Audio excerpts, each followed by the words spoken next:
할렐루야. 9월 12일 목요일에 하나님의 말씀을 함께 읽고 은혜를 나누는 성경 읽어주는 목사 언덕이의 교회 하양토킹 김익수 목사입니다. 은혜의 자리, 말씀의 자리에 오신 여러분을 환영하고 오늘 하루도 하나님의 기쁨이 가득하기를 주의 이름으로 축복합니다. 오늘은 우리가 구약에서 아주 짧은 말씀 오바댜 말씀을 함께 읽으려고 합니다. 오바댜 선지자가 하나님의 말씀을 선포한 것인데요. 이 말씀은 이스라엘 백성을 향한 하나님의 경고가 아니라 그 이웃에 있었던 에돔에 대한 하나님의 경고인 것입니다. 에돔은 에서의 후예로서 멀리 보면 사실 이스라엘과 친족 관계에 있는 민족이지요. 그러나 그럼에도 불구하고 이 에돔과 이스라엘의 사이는 늘 앙숙이었습니다. 그건 당연한 이야기죠. 에서와 야곱의 관계를 우리가 성경을 읽고 알고 있다면 이 에돔과 이스라엘의 이 앙숙적인 관계가 이해가 될 텐데요. 그럼에도 불구하고 하나님이 에돔에 대하여 경고하는 이유는 이 에돔이 이스라엘이 어려움을 당할 때마다 오히려 그들을 돕지 않고 그들과 대적에 섰고요. 특별히 남유다가 멸망할 때에는 바벨론을 도와서 이 유다의 멸망을 크게 도왔고 기뻐했기 때문에 그렇습니다. 뿐만 아니라 이 에돔이 이토록 자신들에게 위험이 올 걸 모르면서 이스라엘과 대적 관계에 있었던 또 하나의 이유는 자신들의 교만함이에요. 왜 교만하냐? 그들이 살고 있던 땅은 해발 1500m에 이르는 아주 높은 고산지대였습니다. 그래서 다른 민족들이 자신들을 쳐들어오기가 쉽지 않았어요. 천연의 요새와 같은 나라였죠. 그래서 에돔은 자신들은 늘 안전할 거라고 생각하는 그런 삶을 살았었습니다. 그렇기 때문에 에돔은 하나님을 두려워하지 않았고 또 이스라엘을 미워하고 증오하고 그들이 어려울 때마다 상대의 자리에서 이 이스라엘을 더 어렵게 하는 일에 주저하지 않았던 것입니다. 이 말씀 오바댜 선지자, 여호와의 종이라는 뜻인데요. 여호와의 종이 에돔을 향한 경고의 말씀을 이야기하고 있습니다. 우리가 이 말씀을 읽으면서 우리의 삶에 있어서 우리가 또 기억해야 할 것은 세상이 정말 우리를 많이 힘들게 하고 두렵게 하고 대적합니다. 이 땅에 교회에 많은 그 사역의 열매가 있고 교회가 이 시대를 이끌어가면서 정말 이 나라의 많은 이들에게 도움을 주어서 사실 우리나라가 이런 선진국의 대열에 이르를 때 그 많은 기회는 한국교회가 이 땅에 들어올 때에 이 땅에 아무것도 모르고 무지한 이들에 대하여 글을 가르치고 교육하고 의료 선교로 많은 이들의 건강을 책임졌다는 것을 우리가 기억해야 합니다. 그러나 지금은 어떻습니까? 오히려 세상이 교회보다 더 앞서 나아가면서 교회를 대적하는 모습들을 많이 보게 되는데요. 우리는 기억해야 할 것은 세상이 그렇게 우리를 대적하고 우리보다 앞서 나간다고 할지라도 하나님께서 하나님의 백성들과 또 이 시대의 교회와 함께 하실 일을 이루어 가신다는 거예요. 그렇기에 우리는 어제 우리가 읽었던 아모스 선지자의 이야기 속에서 교회가 교회되고 예배가 예배되어야 한다는 그 말씀을 우리가 기억했던 것처럼 우리가 이 시대에 교회가 더욱더 교회되고 또 세상이 우리를 대적한다 할지라도 우리의 예배가 흔들림 없이 하나님을 향하여 나아가야 한다는 그러한 우리 신앙의 굳건한 다짐을 해야 하겠습니다. 오늘 이 말씀을 함께 읽으면서 우리가 하나님의 인도하심 속에 있다는 것을 다시 한번 깨닫고 나아가는 시간이 되기를 주의 이름으로 축복합니다. 그러한 은혜를 기대하면서 오바댜 말씀 함께 읽고 은혜를 나누도록 하겠습니다. 오바댜의 묵시라. 주 여호와께서 에돔에 대하여 이와 같이 말씀하시니라. 우리가 여호와께로 말미암아 소식을 들었나니 곧 사자가 나라들 가운데에 보내심을 받고 이르기를 너희는 일어날지어다. 우리가 일어나서 그와 싸우자 하는 것이니라. 보라, 내가 너를 나라들 가운데에 매우 작게 하였으므로 내가 크게 멸시를 받느니라. 너의 마음의 교만이 너를 속였도다. 바위 틈에 거주하며 높은 곳에 사는 자여, 내가 마음에 이르기를 누가 능히 나를 땅에 끌어내리겠느냐 하니 내가 독수리처럼 높이 오르며 별 사이에 깃들일지라도 내가 거기에서 너를 끌어내리리라. 여호와의 말씀이니라. 혹시 도둑이 내게 이르렀으며 강도가 밤중에 내게 이르렀을지라도 만족할 만큼 훔치면 그치지 아니하였겠느냐. 혹시 포도를 따는 자가 내게 이르렀을지라도 그것을 얼마쯤 남기지 아니하였겠느냐. 내가 어찌 그리 망하였는고. 에서가 어찌 그리 수탈되었으며 그 감춘 보물이 어찌 그리 빼앗겼는고.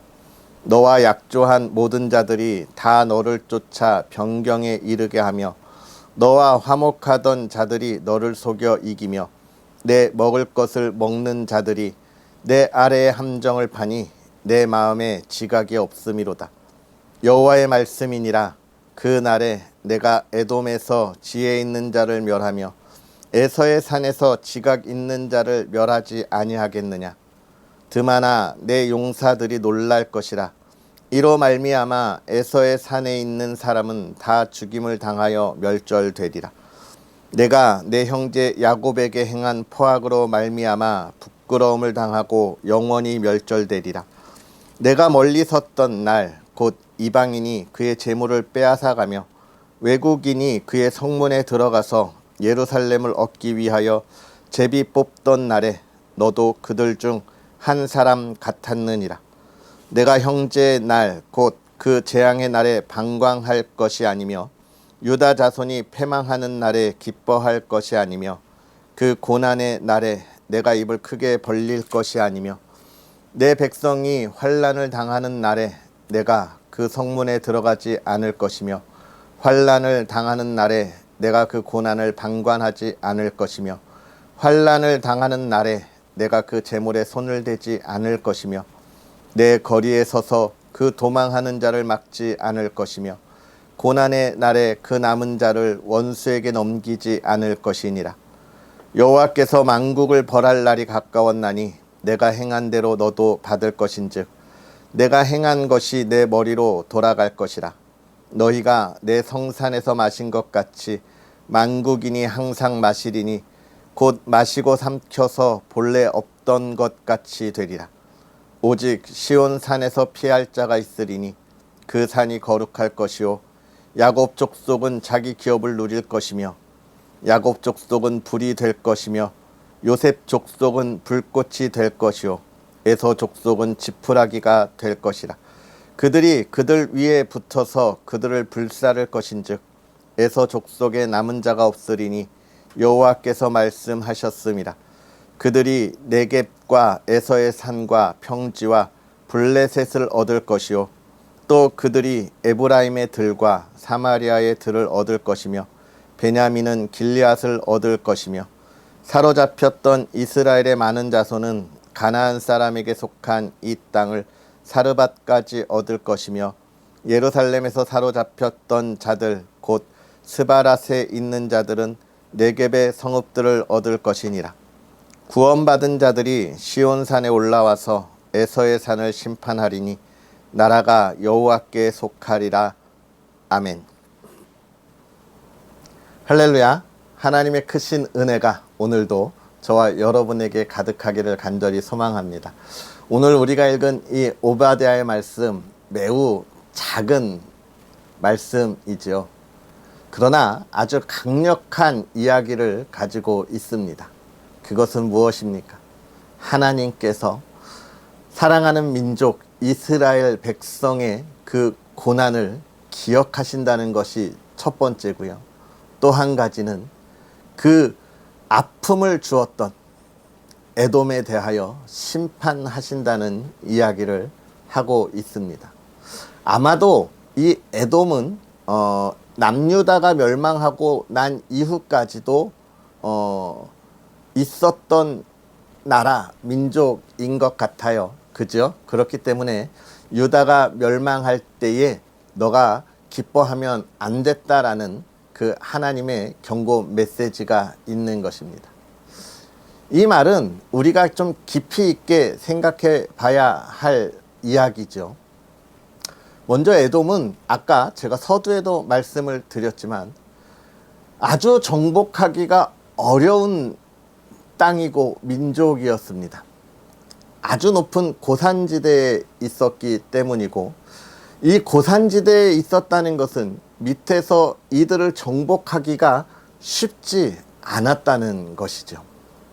천연의 요새와 같은 그런 민족이었습니다.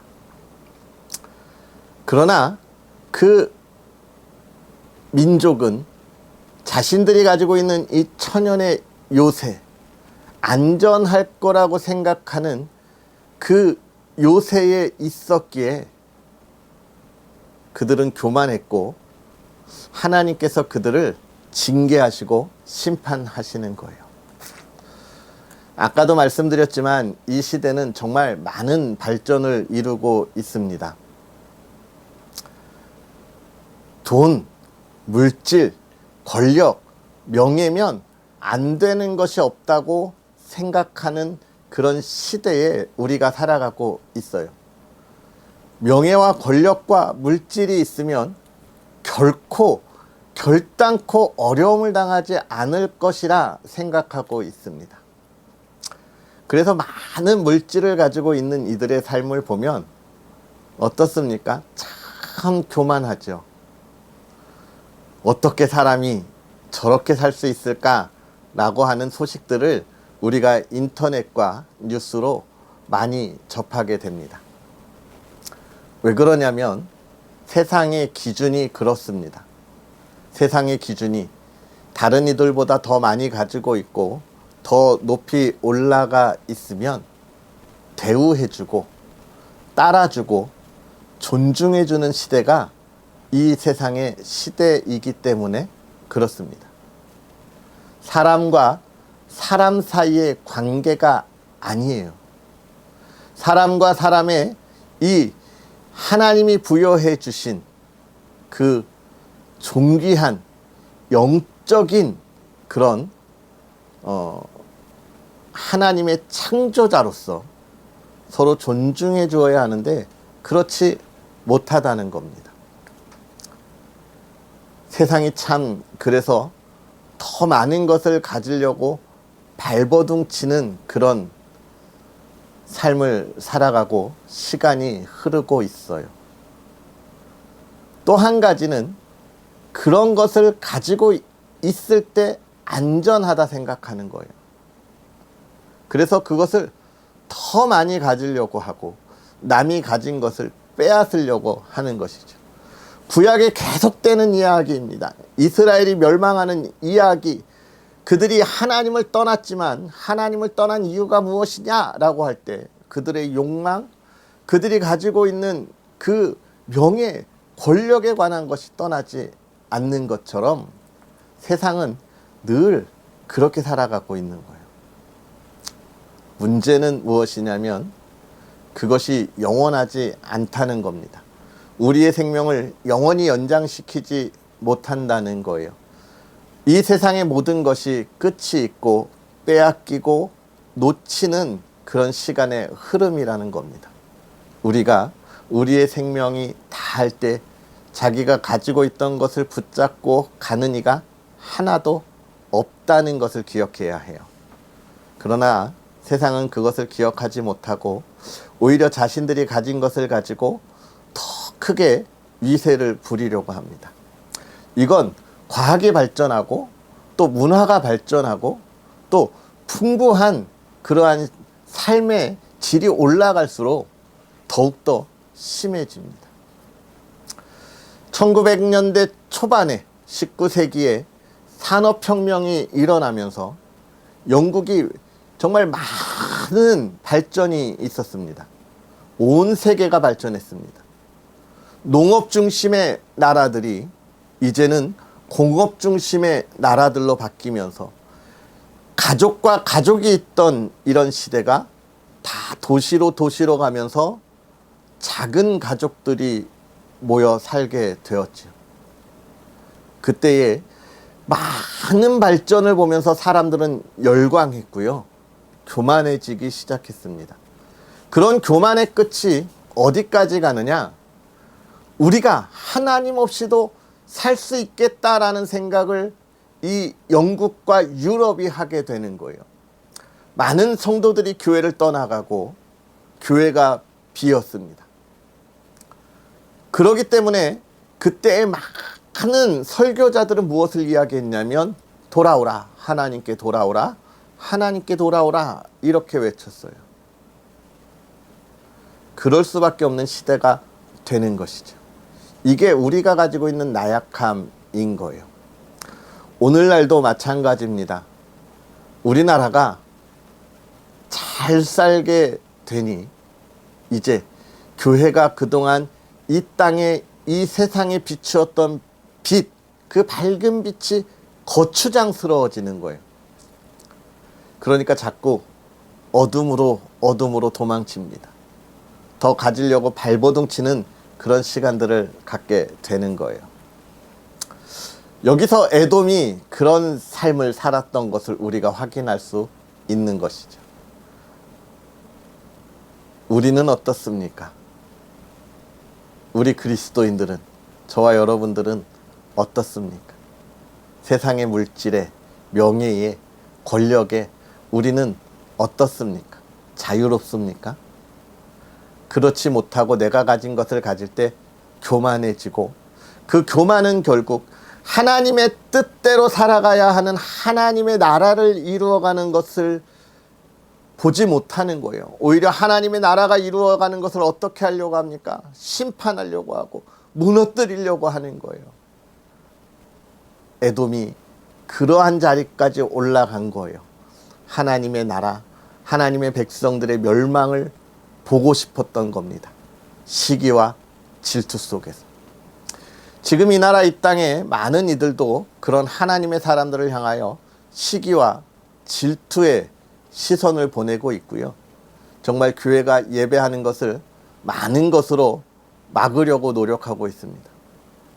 코로나 시대에 있었던 일들, 그거는 질병에 관한 것이라고 우리가 관대하게 넘어간다면 그래서도 안 되지만, 그러나 차별금지법과 같은 것을 통해서 예배가, 또 복음 전도가 막혀지게 되고, 또 동성애가 살아나게 하려고 하는 이런 시도들이 있는 거죠. 우리가 그러한 자리에서 우리의 신앙을 어떻게 지켜야 할까요? 하나님은 그러나 우리에게 분명하게 말씀하고 있습니다. 하나님의 나라와 정의가 살아있지 않으면 하나님은 반드시 심판하신다는 거예요. 오늘 우리가 이 나라를 위하여 정말 이 나라가 복되고 우리의 자녀들에게 아름다운 나라를 물려준다면 우리가 우리의 신앙을 더욱더 공고히 하고 하나님의 나라를 온전히 세워야 하는 것입니다. 시기와 질투가 아니라 사랑과 나눔으로 해야 하는 거예요.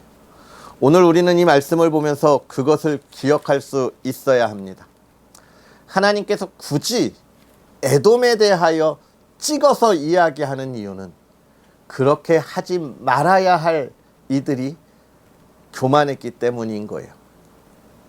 오늘 우리가 교만한 자리에 있지는 않습니까? 우리의 신앙을 돌아보고 하나님의 나라 그 안에서 하나님의 뜻에 순종하는 겸손의 자세를 돌아보아야 합니다. 오늘 우리가 그러한 삶으로 이 시대에 다시금 밝은 빛을 비출 수 있는 하나님의 자녀가 되기를 주의 이름으로 축복합니다. 기도하겠습니다. 할렐루야. 살아계셔서 역사하시는 하나님 아버지, 오늘도 우리에게 귀하고 복된 은혜를 더하사 하나님의 사람들과 함께 하나님의 말씀 안에서 깨닫고 은혜를 나누게 하시니 감사합니다. 하나님께서 날마다 우리에게 하나님의 지혜로 이 세대를 분별하도록 은혜를 더하시고 또 깨닫게 하사 우리의 갈 길을 밝히 열어주시니 간절히 바라기는 우리가 그 은혜 안에 우리의 가야 할 길을 찾고 나아가는 하나님의 자녀들 되게 하여 주시옵소서. 세상의 것에 흔들리지 않게 하시고 세상의 두려움과 시기와 질투 속에 하나님 우리가 주저앉거나 물러서는 것이 아니라 그러한 두려움에도 담대히 하나님의 말씀을 가지고 나아가게 하여 주시옵소서. 내가 가진 것을 자랑하지 않게 하옵시고 하나님이 주셨기에 그것을 귀하게 여겨 감사하게 나누며 하나님의 사랑을 실천하는 하나님의 사람들이 되게 하여 주시옵소서. 하나님 간절히 바라기는 믿음의 사람들이 풍요로움으로 그 사랑을 나누기를 소망합니다. 나누는 자가 되게 하시고 받는 이가 되지 않도록 삶을 인도하여 주옵시고 나누는 자의 자리에 하나님이 세우실 때 우리가 교만하지 않도록 늘 우리와 동행하사 우리가 하나님의 뜻에 하나님의 기쁨이 되게 하여 주시옵소서. 사랑하는 가정이 기쁨의 가정, 믿음의 가정, 화목하고 사랑을 나누는 가정이 되게 하여 주옵시고 가진 것을 나누고 그 사랑을 전하는 가정이 되게 하사 오늘도 믿음의 가정에 기쁨이 있게 하옵소서. 하나님 또 민족 고유의 명절이 다가옵니다. 우리가 믿는 자로 본을 보이며 사랑을 나눌 수 있는 하나님의 자녀들 믿음의 가정이 되게 하옵소서. 감사합니다. 예수님의 이름으로 축복하고 기도하옵나이다. 아멘. 할렐루야. 오늘 하루도 우리가 가야 할 길 흔들림 없이 하나님의 풍부한 은혜를 나누는 삶이 되기를 주의 이름으로 축복합니다. 또 언덕 위의 교회와 부족한 종을 위해서 늘 기도해 주셔서 너무 감사하고요. 이 귀한 사역은 여러분이 주시는 그 사랑 속에 계속되고 많은 열매를 맺게 되니까요. 많은 응원과 기도 부탁드리겠습니다. 할렐루야. 내일 만나겠습니다. 사랑하고 축복합니다.